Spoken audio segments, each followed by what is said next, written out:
How to fix Venmo frozen account in 2023. My name is Ali and I will walk you through on how to fix a Venmo frozen account. It's not something difficult at all. It's so easy, just some simple steps that you need to follow and you're gonna be able to fix your Venmo frozen account, okay?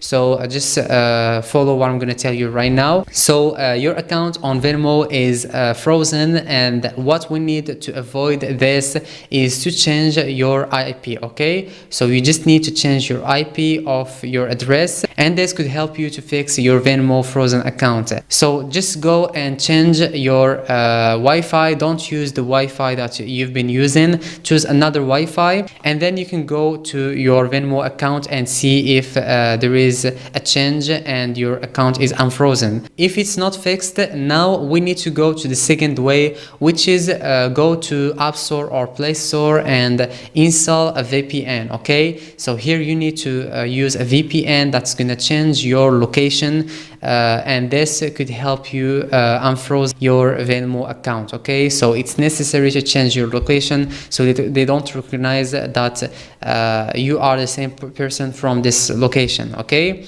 So this is how you can do it. As I told you, just follow these steps and this could help you to fix your Venmo frozen account. That would be it, and I will see you in the next video.